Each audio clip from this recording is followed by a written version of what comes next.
Distaggio back on the free play account, Castle Clash free play. Finally, episode 7. It's been so long. In this game, if you click on the little present box upper left corner, there's a daily reward system.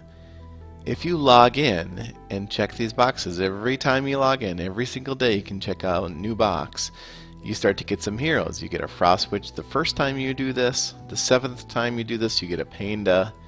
The 21st time you do this, you get a Paladin, and then from Paladin you also get all these crystal oozes, or blue slimes as people typically call them. And then eventually on day 30, which is the day that I'm on right now, you get Druid.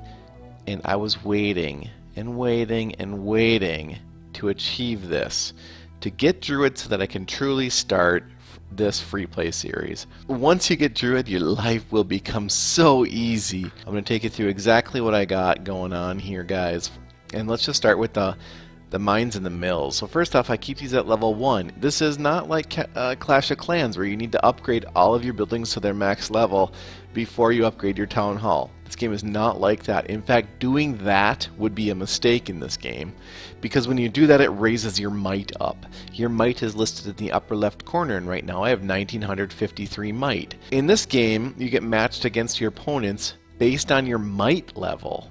Okay, based on your might level. The lower level might that you have means you'll get matched up against easier players. Keep your might low by having only 1 mine and 1 mill. If I go to shop and I go to resources, you can see that I can have up to 4. I only have 1 of 4 gold mines and 1 of 4 mana mills. So you might ask yourself, well, wait a minute, Distaggio, how in the heck are you getting resources? Right? Like, look at my resources right here. They're totally maxed out. How are you getting resources if you don't have resource collectors? And the answer is that you get all of your resources from raiding it and stealing it from other people. In fact, IGG has created a reward system. Steal gold from another player, steal mana from another player, and every day you can do this and collect 20 gems. You are essentially being rewarded to be a thief, and that is exactly what we're going to do. Now, if I click on this Heroes Altar and enter in, you will be able to see the Druid that we just got for free. And there's also the Paladin. Let's take a look at the Paladin. You can see I got Paladin Divine Spirit 3 and 9, which means it reduces damage taken by 60% for 5 seconds.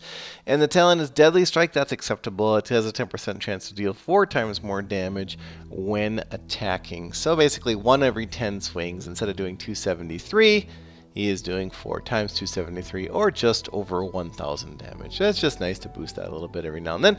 Druid that we have here at level 1 currently has a Flame Guard, which means they deflect 11% of damage taken. They still take full damage, it's just that they deflect 11% of it back.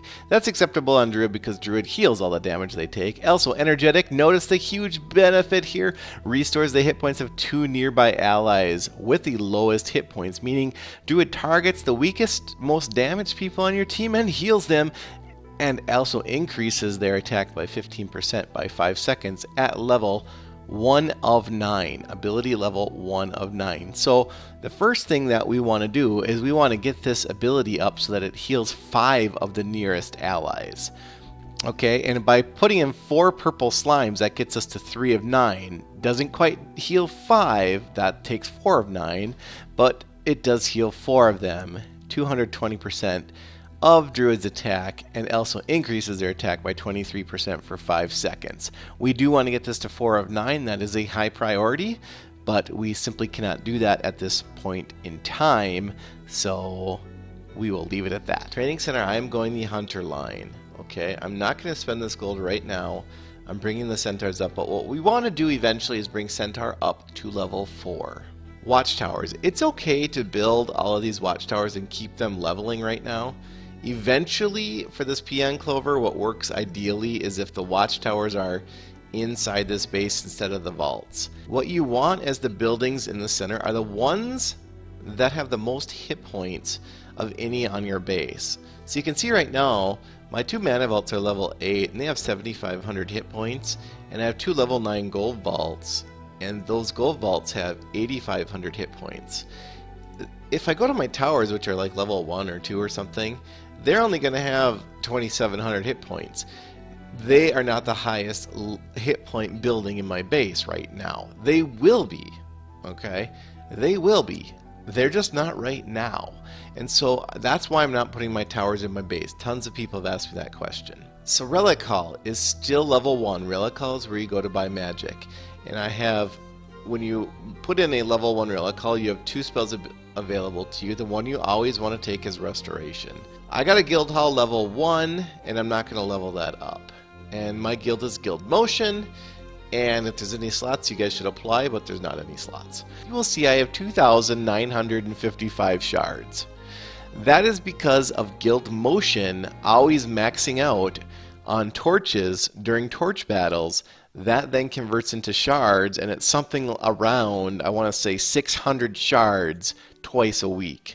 So that was an unexpected surprise. I joined Guild Motion just to help advertise their guild because they were kind of cleaning house, if you will. And this was just a totally unexpected side bonus surprise. The next hero that we're eventually going to get is going to be Thunder God. That is always, always, always the first hero you purchase, guys. Do not consider anyone else in this list at this point in time unless you already have Thunder God. If you already have Thunder God, Druid, Paladin, Engineer, Marksman, that's fine. You can either save up for a Mortep at 7,500 shards or buy Champion for 1,400 shards, because Champion can help you beat the boss and start farming honor badges.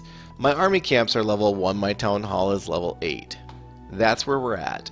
So that's all I'm going to cover for this video. But that free Druid, plus Paladin, plus Marksman, plus Engineer are going to be the cornerstone of my Hear Me Monster A strategy. Your 5th hero can really be anyone. Ideally, it's someone with a little bit of an area of effect damage, and that could be Cyclops or Pained, or it could also be a Mortep, or it just depends on what heroes you have, but I'm going to go with probably Cyclops or Pained there. As always, keep it dirty and dirty up.